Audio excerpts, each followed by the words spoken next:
le projet Relic Epic. Et salut! Alors aujourd'hui on s'attaque à une modif super excitante. Et ça va se faire sur une guitare de la marque Jet Guitars, modèle JS300, qui est tout bonnement leur entrée de gamme. Une copie de Stratocaster de base. Et on va la transformer en vraie guitare Relic issue des années 80. Je vais en faire une sorte de super strat bien hard rock qui aurait pu accompagner tous les guitares euro de cette période-là. Et pour ça, je vais vous montrer comment user la finition, comment et où donner des petits coups stratégiques pour que ce soit crédible. Et on va même un petit peu oxyder tout l'accastillage pour que l'ensemble soit à peu près cohérent. Mais vous devez savoir aussi qu'une bonne super strat des années 80 doit pouvoir cracher le feu. Donc, on va se changer les micros d'origine pour avoir quelque chose d'un peu plus punchy, un truc parfait pour les gros riffs et les solos interminables. Donc, on va lui coller des humbuckers bien typés hard rock. En l'occurrence, ce sera le modèle 1984 de chez CK Guitars. Au passage, merci Anthony pour ton superbe travail. Vous allez voir, c'est une vraie tuerie, autant au point de vue esthétique qu'au point de vue sonique, au point de vue du son. De toute façon, je vous mets le lien vers son site en description. Allez faire un tour si vous voulez vraiment du quali. Vous allez voir dans la vidéo. Et en plus, le truc de fou, c'est que c'est un livreur d'exception qui va m'amener ses micros. Et d'ailleurs, je suis vraiment trop content qu'il soit passé par mon atelier. Donc, pour en revenir à la guitare, on va aussi devoir créer un nouveau pickguard, vu qu'on va mettre 2 micros doubles à la place d'un pickguard avec 3 simples. Vous avez compris? Vous verrez tout à l'heure. Et à la fin de tout ça, on va devoir l'ajuster comme il faut pour pouvoir jouer du hard et un peu shredder dessus. Donc, avoir une action plutôt basse, assez bien réglée. Et j'allais oublier, on lui collera un vibrato digne de cette période quand même. Donc c'est pas le vibrato vintage Civis qui est actuellement qui fera l'affaire. Et vous allez voir, une petite solution bien sympathique également. Eh ben non, ça fait un sacré menu quand même, j'espère que vous êtes intéressés. En tout cas, si vous avez toujours rêvé de posséder une guitare qui donne l'impression d'avoir déjà du vécu de plusieurs dizaines d'années. Si vous avez envie d'avoir un engin de rock'n'roll pour envoyer des solos interminables, si vous voulez que vos cheveux repoussent, et si l'irrésistible envie vous revient de porter des fûts en cuir bien moulants, et ben c'est parti! On va se faire ça ensemble! On va partir d'une base JS300, le modèle d'entrée de gamme de Jet Guitars. Si vous suivez la chaîne, c'est une guitare que je me suis achetée moi-même pour vérifier si la soi-disant qualité dont on entend parler partout sur YouTube était vraiment au rendez-vous, était vraiment bien là. Si vous avez loupé cette vidéo et que vous voulez voir vraiment ce que j'en pense, je vous mets le lien par là. Allez, on va partir de cette base. Une copie de Strat, tout shareable, 3 micros simples, un sélecteur 5 positions, un volume, 2 tonnas, un vibrato vintage Civis, les mécaniques d'origine, un manche en air raptorifié et la couleur c'est du Seafoam Green. Voilà pour les présentations et je peux vous dire que c'est une super base pour notre projet de Pimp Relic. Je vais commencer par la démonter intégralement et je vais vous passer ça en vitesse ultra rapide. Donc, je démonte les cordes, je les récupère, je les mets bien dans un coin pour les renvoyer à Recycord. Le petit projet sympa, allez voir la vidéo sur la chaîne. Je démonte la plaque arrière, je mets les vis d'un côté, la plaque de l'autre, je reviens dans l'autre sens, j'enlève toutes les vis du pickguard, je les mets toutes au même endroit, j'essaie d'enlever la plaque, mince j'avais oublié mais je suis obligé de démonter le manche pour pouvoir enlever la plaque, j'enlève les vis de la prise jack, je mets un petit peu de scotch pour pouvoir retourner tout ça sans que ça parte dans tous les sens, j'enlève les 4 vis du manche, j'enlève la plaque, je remets toutes les vis au même endroit et je les conditionne, scotcher ensemble, scotcher la plaque pour rien perdre. J'enlève le manche, ça fait tomber le pickguard. Le manche est vraiment super confortable d'ailleurs, bref. Ok, donc du coup, il me reste à faire quoi? Libérer le pickguard de la guitare. Donc là, il faut couper le fil de masse et les fils des micros qui arrivent au pickguard. Tac, tac, c'est coupé. Voilà le petit pickguard, je vais le mettre de côté, il me resservira. J'enlève la prise, la cuvette de la prise jack et les 6 vis du vibrato vintage. Voilà. Là, je démonte les ressorts. Alors, pour démonter les ressorts, j'enlève un peu la tension. De toute façon, je vais enlever le râtelier, donc il faut que je dévisse tout ça. J'enlève les 3 petits ressorts. Le vibrato vient tout seul. Vous voyez, il est tout mignon. Et puis, je coupe le fil de masse qui est à relier au circuit des micros. Et j'enlève le râtelier avec les 2 vis. La guitare est maintenant toute nue. Il me reste les mécaniques à enlever. Le petit tour de clé sur ici mécanique d'un côté, un petit coup de tournevis de l'autre côté pour les vis qui servent de maintien. je finis d'enlever les écrous et les rondelles, et les mécaniques sont partis. Ok, et ben la petite est toute démontée. Le pimp va enfin pouvoir commencer. Et je vous propose d'abord de nous attaquer au pickguard. L'idée est d'entièrement le démonter pour juste garder le pickguard qui va servir pour prise de cote. Donc, bah là, on enlève les micros, la visserie, le petit outil qui va bien pour enlever les boutons sans les abîmer. Voilà, bon, je vous passe un accéléré, vous avez compris. Les contre-écrous des potards.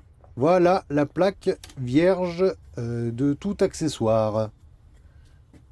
Alors, qu'est-ce qu'on va en faire? Eh ben, je vous présente le nouveau pickguard. Alors là, pour l'instant, c'est juste une plaque vierge, blanc, comparé au crème, on verra ce qu'on en fait plus tard. Et j'ai besoin d'une petite plaque de MDF.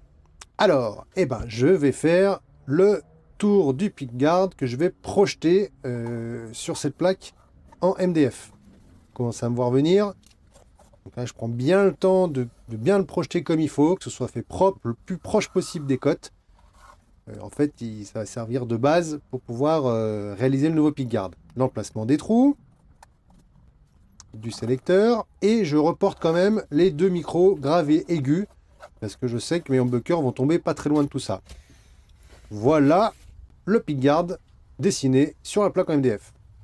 Ensuite, je prends un vieux pickguard, un projet d'une vieille Charvel qui était équipé avec deux humbuckers, comme de par hasard. Et je reporte le dessin des humbuckers sur mon premier dessin original. Et je reporte également l'emplacement du switch et du bouton de volume et de tonneau pour me donner peut-être un peu d'inspiration. Parce que je ne sais pas trop ce que je vais faire au niveau de l'électronique encore. En tout cas, je préférais l'emplacement du switch de la Charvel. Donc je garde celui-là. Ok, bon donc le nouveau pickguard va ressembler à ça. Et du coup, bah, je vais me servir de cette plaque pour en faire un template. Donc vous l'avez compris, il y a encore du pain sur la planche. Hein. Allez, on y retourne. Et on commence du coup par la découpe. Alors là, bah, c'est parti, hein. J'ai ma scie sauteuse sous table avec mon petit bras à bricoler maison. Bon, ça va super bien pour bien dégrossir les choses, disons. Et là, en fait, c'est un peu l'idée. C'est-à-dire que j'essaie de me rapprocher du trait du dessin du pickguard, mais de ne pas le dépasser, quoi. Disons que c'est pas de la coupe de précision, c'est vraiment de la coupe... voilà, c'est la grosse Bertha, comme on l'appelle dans le milieu. Donc voilà, le gros du débit est fait. On se rapproche de la forme que je veux lui donner. J'en profite pour percer avec des grosses mèches, c'est une 30 mm d'ailleurs, les trous pour, qui vont me faciliter la vie après quand je vais devoir couper le passage du humbucker. Donc voilà, 4 trous. Ça, c'est fait. Maintenant, je commence la vraie mise en forme. Donc là, j'ai deux types de ponceuses. Une première, une ponceuse à bande, hein, que j'ai fixée bien à mon établi comme il faut. Ça, c'est parfait pour me faire ça, c'est parfait pour me faire toutes les courbes qui vont vers l'intérieur. Je ne sais pas si je m'exprime très bien. Parce que en fait, le plat va faire qu'on va avoir des courbes très très bien faites. Là, ça illustre totalement cette image. Vous voyez, les courbes sur un champ plat comme ça, c'est parfait parce que ça permet d'usiner et de se ramener très très proche. Excusez-moi, je cherche mes mots. Voilà. Donc là, je me rapproche de la ligne. Là, pour le coup, je me mets au plus proche possible. Et une fois que j'ai fait tous ces champs-là, je passe sur le cylindre oscillant. Et là, je vais chercher les petites courbes que je ne pouvais pas avoir avec la ponceuse à bande. Vous voyez, ces toutes petites courbes-là. Et ça me permet également de me rapprocher très très près de la ligne dessinée qui représente le pickguard d'origine.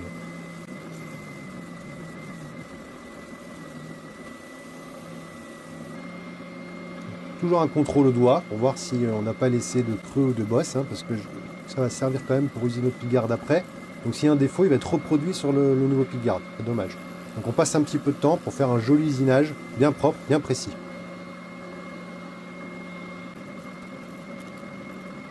Et voilà le travail. Donc, j'ai pas tourné quand je faisais les humbuckers, mais je les ai fait avec une fraise. Et voilà, le passage du humbucker, le pickguard prend forme. Eh ben, ça prend forme cette histoire de template là. On n'est pas tant mal, ma foi, comme on dit par chez moi. Bon, maintenant je vais chercher la plaque vierge que je vous ai montrée tout à l'heure. Et on va se faire un tout nouveau pickguard. Donc, je le place comme il faut. Voilà. je vais le coller avec la technique du scotch et de la super glue, et je vais faire un truc pas très académique, hein, mais j'étais carrément pris par le temps, donc la fin justifie les moyens. Et en fait, ça donne un truc super rigolo quand on le passe en accéléré, je trouve. On voit vraiment le pickguard se dessiner, là, et on voit apparaître, quoi, sous nos yeux. Je trouve ça marrant, c'est rigolo.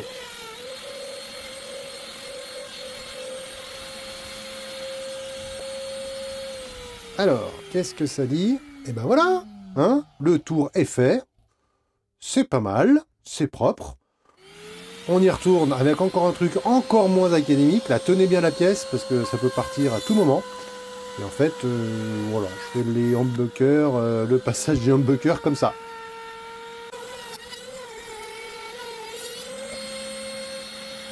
Donc le grave est fait. Je vais m'atteler à l'aigu. Là, faut bien tenir sa caisse. Tac. Une fois que le perçage est fait, bah là c'est bon. On est dans l'usinage traditionnel. Hop là. Eh ben, écoutez, ça me semble pas mal du tout. Ok, je rentre la fraise, et puis bah, je vais pouvoir l'enlever du support. Ah bah non, avant, faut que je perce mes trous, bien entendu. Je vais faire mes perçages que j'avais déjà reportés sur le dessin. Les perçages sont faits, donc maintenant, je peux enlever le pickguard de son template. Et je vais revenir avec une petite fraise, justement pour juste fraiser les entrées des vis, histoire que ce soit plus joli quand on va remonter les vis, qu'elles rentrent dans le pickguard légèrement. Là, il faut y aller très doux, parce que c'est de la matière plastique, vous appuyez trop fort, vous passez au travers très rapidement. Voilà, le fraisage est fait, l'ancien pickguard et le nouveau. Et ben voilà notre nouveau pickguard terminé. Alors par contre, va falloir que je m'occupe un petit peu des défonces des micros sur le corps de la guitare. Ben oui, elle est prévue pour accueillir un double ou un simple sur le micro aigu, un simple en micro milieu, et en micro manche, c'est prévu d'accueillir uniquement un simple. Donc la défonce est faite que pour un simple. Et moi, je vais y mettre un humbucker. Ça passe pas. Donc on va devoir s'y mettre un petit coup de fraise là-bas dedans. Alors, je ramène un template d'une Les Paul que j'avais à l'atelier. En fait, l'idée, c'est commencer à faire les premiers repérages de ce que je vais devoir défoncer, ce que je vais devoir enlever comme matière pour que le humbucker puisse passer au niveau du micro-manche.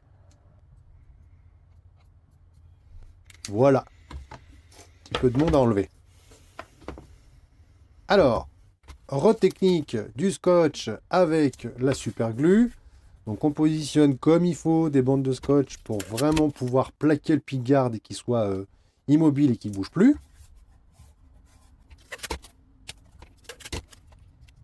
Voilà, c'est fait. On replace également du scotch sur le template. On vérifie qu'on n'a pas fait de bêtises.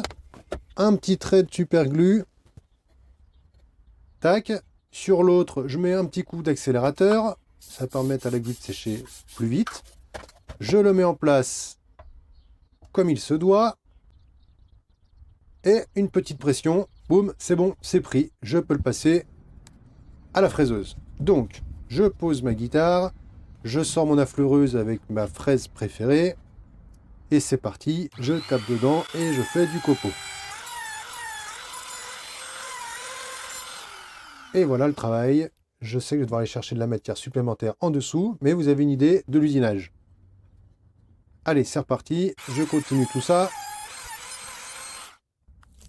J'enlève mon template.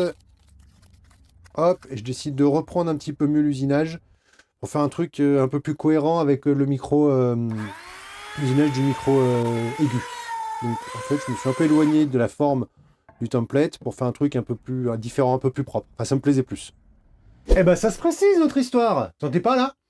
Je sens l'odeur de la laque à cheveux venir jusqu'à mes naseaux. Je pense sincèrement que nous avons pris le train pour les années 80. Mais il y a encore un truc qui me chiffonne. Ah, pour moi, elle est bien trop clean, cette gratte. Elle est bien trop propre pour faire authentique, là.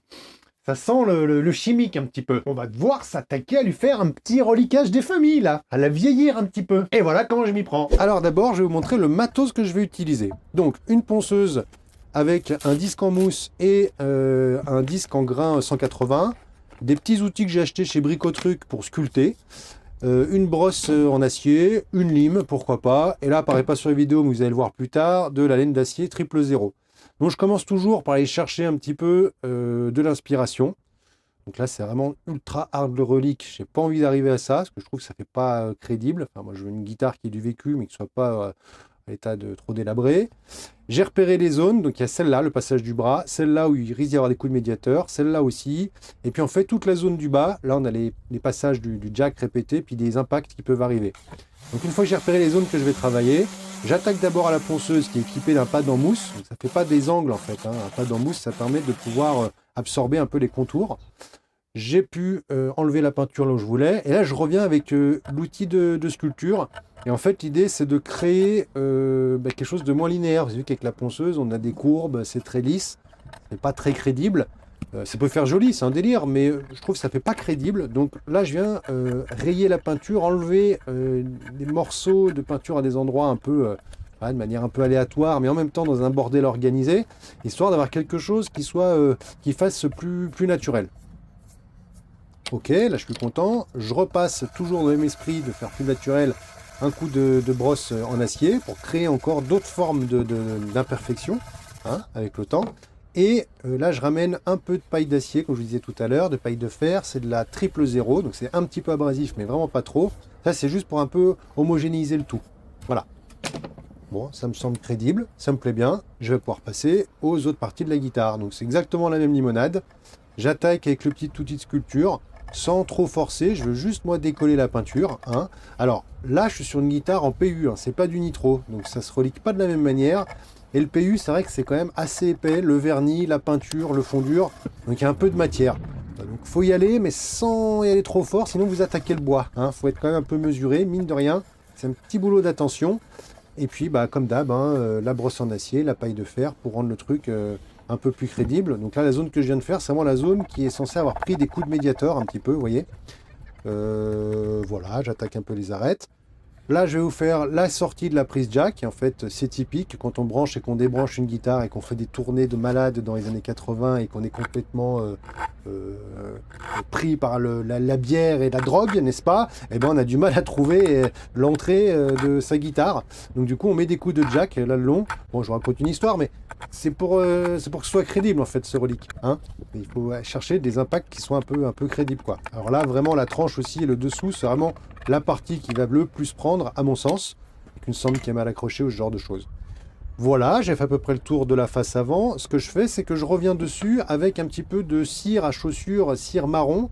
Et en fait, je vais aller chercher tous les petits recoins que j'ai fait là, parce que, vu l'épaisseur du vernis, de fondure, etc., il y a comme des petites lignes blanches qui apparaissent et c'est pas très crédible. Donc ça vient un petit peu salir, homogénéiser un petit peu tout ça. J'ai pas voulu faire un truc trop sombre non plus, mais je voulais que ça donne un peu de crédit, donc c'est simple. On l'étale, on passe bien, et puis ensuite on revient avec l'autre côté du chiffon qui est propre pour enlever en fait le résidu qui ne sert à rien. On veut juste que ça se dépose là où il y a des petites marques blanches du vernis. Donc là je vais traiter toute la guitare de la même façon, tous les impacts que j'ai pu créer de la même façon, pour faire quelque chose qui soit réel, quoi. Ok, la face avant est faite, et ben rebelote, on repart pour traiter la face arrière. Donc là, je cherche encore l'inspiration et les zones qui vont être à traiter. Voilà. Donc là, on sait que forcément, le chanfrein stomacal avec la boucle de ceinture, c'est quelque chose qui ramasse beaucoup sur toutes les reliques, on peut le voir. Voilà, puis je vais chercher surtout, je vais travailler surtout dans les angles, sur les arêtes, parce que c'est ça qui ramasse le plus finalement. Le petit coup de brosse d'acier, je mets des petits coups de lime aussi parce que ça correspond au choc qu'elle a pu prendre un peu. Et puis, je vais chercher l'irrégularité dans les impacts dans l'époque avec le petit outil de sculpture. Le petit coup de paille de fer pour que ce soit un petit peu plus homogénéisé. Je vous ai passé ça rapidement, mais voilà le résultat final une fois que la cire a été passée. Et ben voilà, le corps a bien ramassé. Maintenant, j'espère que vous l'avez vu, faut pas faire non plus n'importe quoi. Faut que ça reste crédible, quoi. Que ça fasse vrai. Après moi, personnellement, je suis absolument pas un grand fan de la mode du relique. Enfin, je veux dire de vouloir une guitare reliquée. C'est vraiment pas forcément mon délire. Je n'ouvre pas spécialement débat. Enfin, vous pouvez toujours en parler dans les commentaires si vous voulez. Mais par contre, à faire, c'est une dinguerie. Ah bah tiens, justement, on va ouvrir le champ dans les commentaires. Tiens, vous en pensez quoi du relique artificiel? Pour, contre? Et puis étayez vos propos. On va en discuter. Tiens d'ailleurs à ce sujet, là, commentaires, like, abonnement, etc., etc. Si c'est pas encore fait et que ce genre de contenu vous intéresse, Eh ben allez, on s'abonne, parce que sur Pirate Custom Guitar, on apprend à transformer sa guitare en engin de rock'n'roll. Alors, si vous voulez rien rater de ce genre de sujet, on clique là, sur la cloche, et on s'abonne. J'en étais où déjà? Ah oui, du coup, le corps a pris cher, mais le manche, bah il est toujours bien trop neuf. Eh, ça vous dit on lui met un petit coup de vieux? Hein? Bah allez, on y va. Voilà le joli manche en érable rôti ou roasted maple, n'est-ce pas? Bon, c'est une jolie pièce.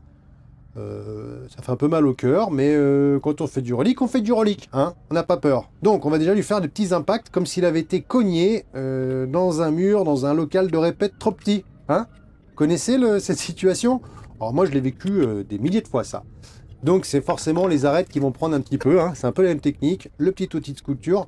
Là je sors pas la ponceuse parce que c'est un peu trop violent, mais tout est bon pour voilà, créer un peu des rayures et puis faire que ce soit un peu crédible, un peu joli. Le dos du manche, lui, c'est différent. Je le rattaque à la ponceuse, mais là, je suis passé en grain plutôt... c'est du 400. Oui, je suis passé sur du 400 pour pas déformer comment dire, le profil du manche. Resté parce qu'il me plaît très bien.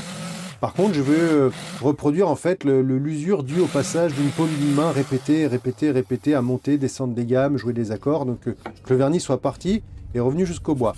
Donc, une fois que j'ai attaqué avec la ponceuse, qui est un peu violente quand même, là, je reviens avec le pad et je monte en 600. Et là, c'est juste pour aller chercher, toujours pareil, pour que ce soit un peu crédible l'usure sur les côtés. C'est-à-dire faire quelque chose qui soit un peu en dégradé d'usure. Je ne sais pas si je le formule correctement. J'ai fini le 600 et là, je reviens carrément avec du 1000. Donc là, toujours le 1000, c'est pour bien harmoniser ce que j'ai fait. Aller un petit peu plus loin, mais faire toujours ce petit dégradé d'usure.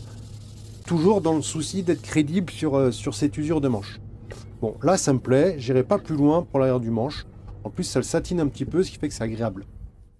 Pour la touche, là, il faut qu'on travaille aussi la touche. Donc, ce que je fais, c'est que je prends du grain 320, je roule, voilà, et je vais attaquer la touche au niveau du passage de chaque corde, en fait. Vous voyez, comme on a déjà vu plein de fois sur plein de guitares reliques. Et l'idée, en fait, c'est d'enlever cette touche, cette coloration un petit peu ambre et de revenir finalement à la couleur du bois en dessous, au bois presque nu, quasiment nu. Et en fait, voilà, c'est de dégrader un petit peu la touche sans forcément faire des trous dedans, quoi. Moi, je veux pas creuser, je veux pas la scaloper.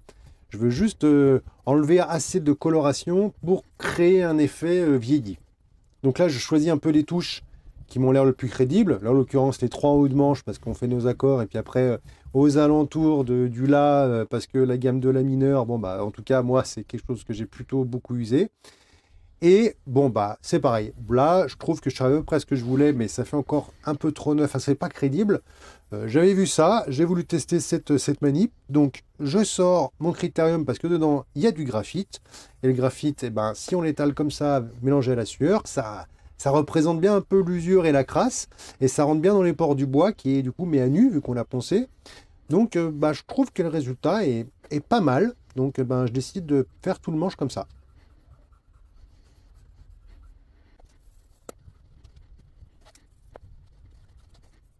Donc là, mine de rien, on commence à avoir les prémices d'un manche ouais, qui a été parcouru, qui a été un peu usé, qui a servi, quoi. Et je vous mets ça un peu en accéléré parce que c'est un peu long, mais vous voyez ce que ça donne le rendu? Ça commence à donner quelque chose, une fois que les cordes seront montées, tout ça, ça pourrait être pas mal.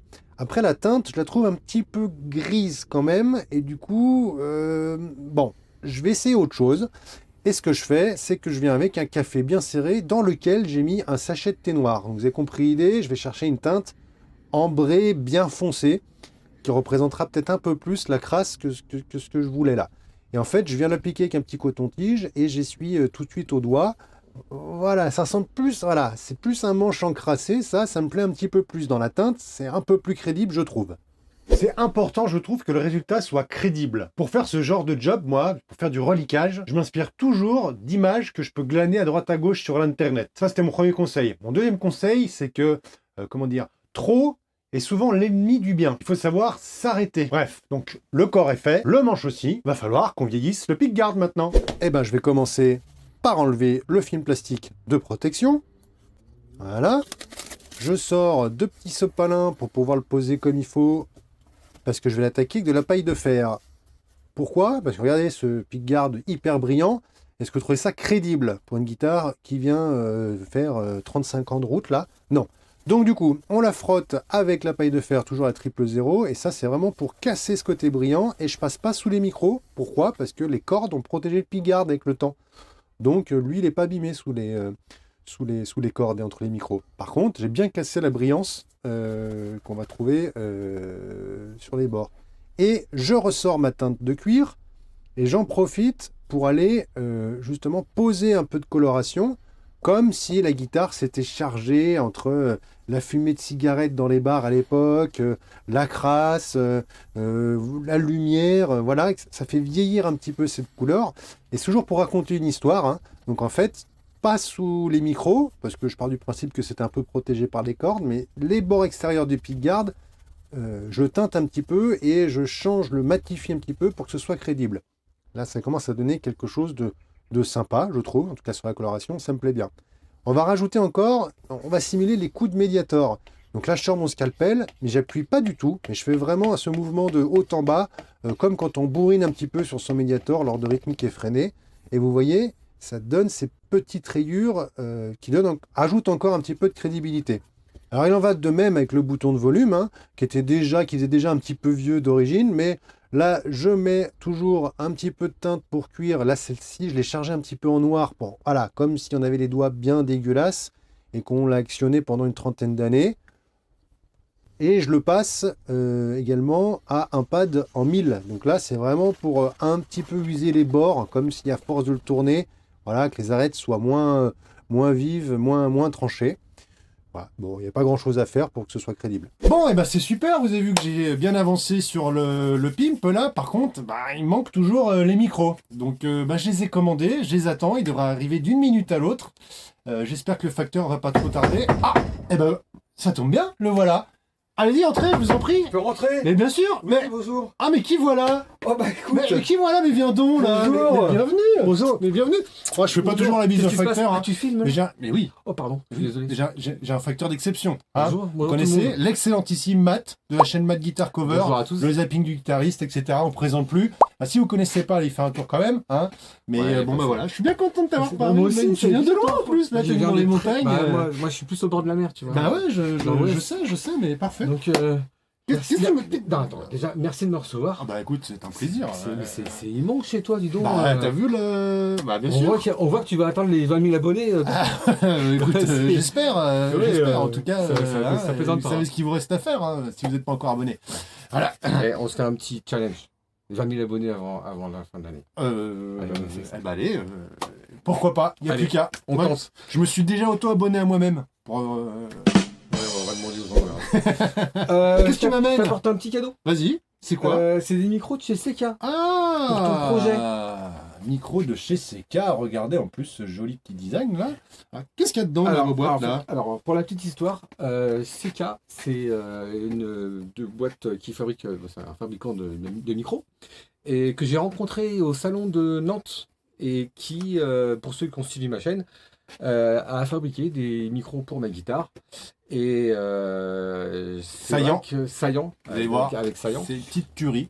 Il fait un tour. Il a fait des micros de ouf. Donc là, normalement, c'est pas le même modèle évidemment, mais avec Seka, voilà, c'est quand même des micros qui sont quand même assez haut de gamme. C'est un fabricant français qui bosse extrêmement bien et qui fait surtout des micros à la demande. Alors, il a un catalogue bien sûr, mais il fait aussi des micros à la demande. Et j'adore ce gars, il est gentil et son boulot est fabuleux. Tu vas voir, tu vas être super content. Alors, je te dis ce que c'est? Eh ben volontiers, parce que moi je veux faire une guitare quand même bien hard FM années 80, donc j'espère que les specs vont correspondre. Vas-y, dis-moi tout. Alors, tu veux un truc qui envoie du sévère? Ouais. Ok. Si je te dis 1984. Très bonne année. Ok. On vire les céramiques, on met de l'Alnico 5. Ok. Et on sort en 14. Ok, d'accord. Donc là déjà. Là, ça va envoyer du pâté au niveau du micro chevalet. On va faire un peu plus dynamique sur le micro-manche. Ok. On va passer sur de l'Alnico 2. Ok. Et on va sortir en 8. Ok. Ok. Parfait. Et puis, il paraît que c'est une guitare qui sera un petit peu vintage, voire un petit peu relique. Exactement. Donc, la cerise sur le pompon. Un petit reliquage sur les micros. Oh là là. Ça va être génial. Voilà. J'ai hâte de vous le déboîter pour vous montrer Alors, ça. la stricte vérité, les gars, on se marre, hein, parce que déjà, ça me fait super plaisir d'être ici. Merci encore, Franck, je te fais un bisou. Écoute, mignon. Vraiment, je vous le dis, hein, vous savez que voilà, on a une petite communauté avec Francky, des gens clean et honnêtes, bienveillants. Il les a pas ouverts, donc il va les découvrir. La boîte est fermée, il va les découvrir avec moi aussi, parce que j'ai pas ouvert la boîte. Et on y va? C'est parti. On y va? Eh ben allez, on y va. Alors Matt vous a déjà tout raconté sur les specs, mais on va voir à quoi il ressemble maintenant.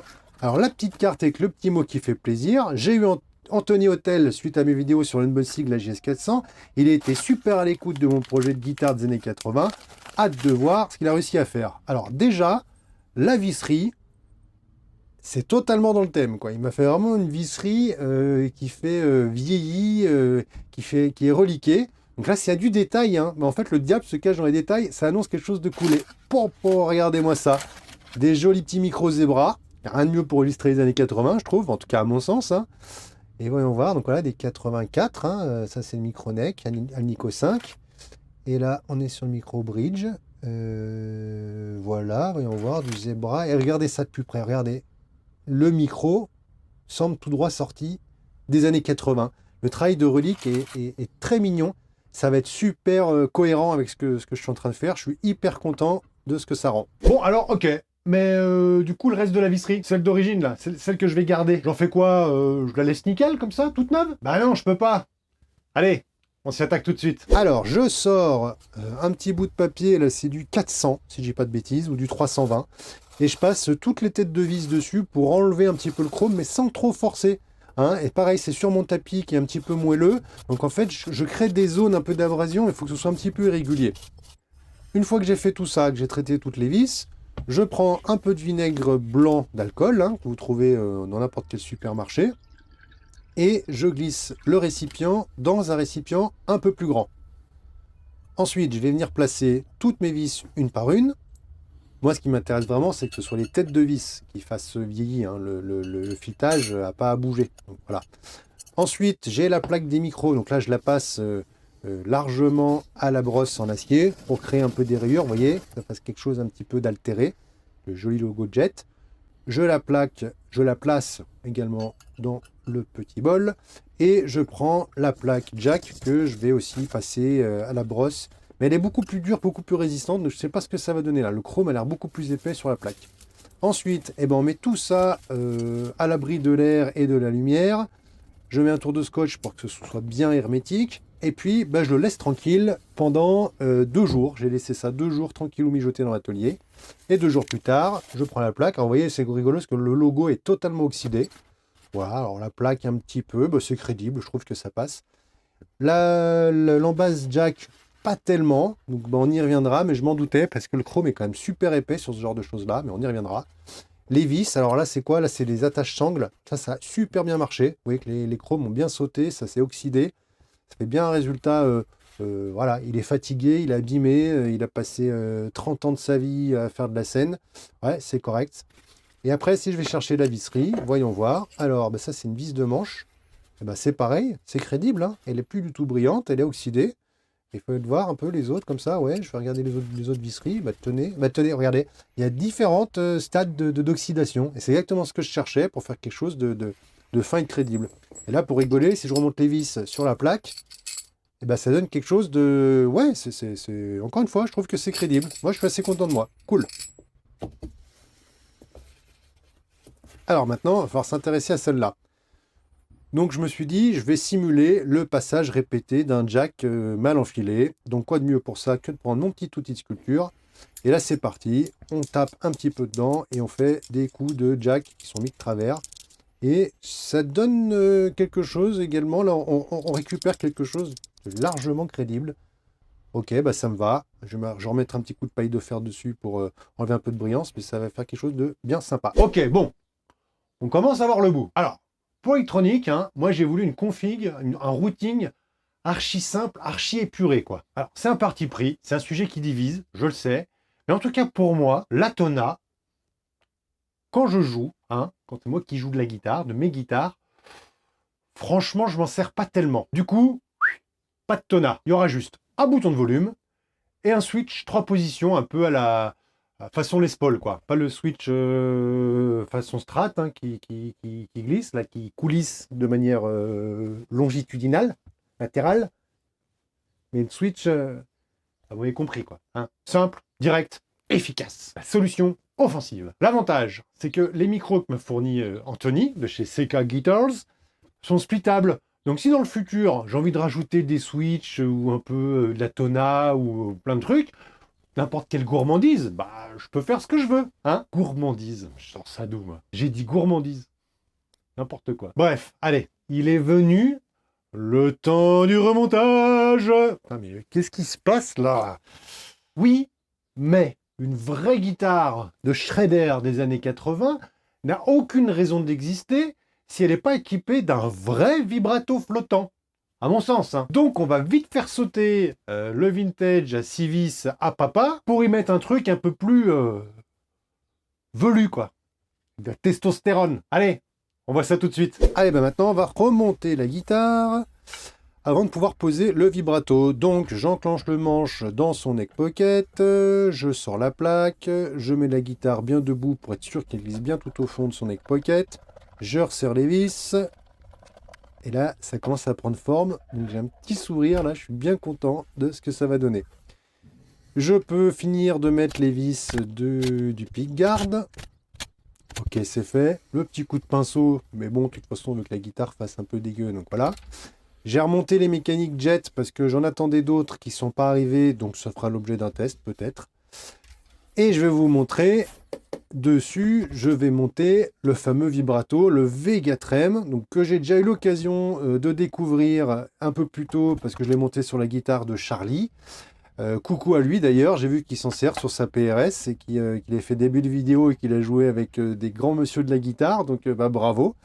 Voilà, et du coup bah, j'avais envie de m'acheter moi mon petit Vegatrem parce que c'est une super solution. Vous voyez, ça vient se monter en lieu et place d'un vibrato vintage 6 vis, et en fait on se retrouve avec un vibrato flottant plutôt de très bonne facture qui va permettre de pouvoir finalement bien utiliser son vibrato en mode années 80 quoi. Donc des gros dive bombs, des gros vibrés, ça va être super cool. Et en plus vous avez vu que ça se monte vraiment, c'est du spare part, hein, ça se monte vraiment en lieu et place. Voilà, donc on glisse les cordes dedans, c'est tout bien fait, c'est massif, c'est bon voilà, j'ai rien à vous vendre, hein, j'ai pas de d'affiliation quoi que ce soit, mais quand je pense que c'est cool, je le dis largement et vraiment, ça a son prix, mais ça vaut vraiment son pesant de cacahuètes ce petit système. Voilà, donc voilà comment on glisse la corde. L'avantage c'est qu'elle se bloque, on a l'impression un petit peu dedans. Encore une fois, c'est gage de quali. Voilà. Moi, je passe toutes les cordes. Dans ces cas-là, je pose en place le vibrato, je monte la corde de mi grave et la corde de mi aiguë. Voilà qui est fait. Donc si vous voulez, ça met en place plus ou moins le vibrato. Et du coup, le petit coup de scotch pour pas que ça bouge, je retourne la guitare et là, je peux placer mes ressorts. J'ai déjà monté le râtelier. Ce qu'il y a de bien, c'est que c'est livré avec 4 jeux de ressorts différents en fonction de votre tirant de corde. Eux, ils préconisent de mettre que 2 ressorts. Il y a des ressorts pour des gros tirants, pour des moyens, pour des très petits tirants. Donc bah, vous ferez votre choix quand vous l'achèterez. Et l'idée, c'est de le placer comme ça, bien à plat, bien à fleur sur la table. Comme ceci. Voilà. Là, il est réglé correctement. Et on va le bloquer. Alors, je ne vais pas vous faire toute la vidéo sur comment régler un vibrato. Je vous mettrai le lien par ici. Allez voir la vidéo sinon de la PRS de Charlie. Je vous mettrai ça, vous cherchez sur la chaîne. On cale notre vibrato de faire en sorte que de manière provisoire, on le bloque pour ne plus qu'il bouge. Donc, je desserre les râteliers, histoire que ce soit vraiment que les cordes qui viennent tirer sur le vibrato, et du coup que le vibrato soit bloqué dans sa position bien à plat. Ensuite, j'accorde la guitare correctement, et je peux procéder au réglage. Donc je vais vérifier la courbure du manche. Je check avec ma règle crantée, avec une règle plate. Je trouve qu'il est un petit peu trop courbé. Donc je viens agir sur le truss rod, je réaccorde la guitare, je repose la règle, je vérifie, et en effet, j'ai descendu, donc c'est parfait. Je viens maintenant checker l'action avec ma carte de mesure d'action. Ok, donc je mesure le mi grave, le mi aigu, pour voir où je me situe dans ce que je veux faire. Donc une guitare de Shredder avec une action relativement basse. Donc en dessous des 1 mm pour le côté aigu et en dessous des 1,5, 1,4 pour le mi-grave. Ensuite, je prends ma règle à radius, je vais vérifier quel est le radius du manche et je vais le projeter sur le chevalet pour qu'il respecte bien le radius du manche. Voilà, donc je check un petit peu la hauteur de chaque corde pour être sûr qu'elle soit bien dans l'axe et j'agis sur le chevalet pour remonter ou descendre les cordes si besoin.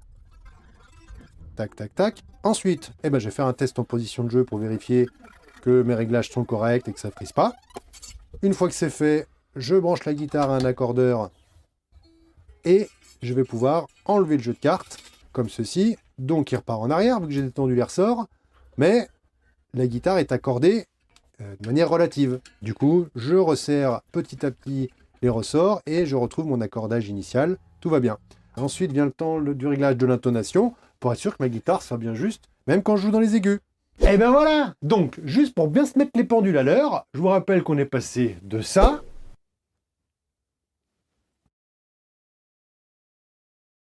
à ça.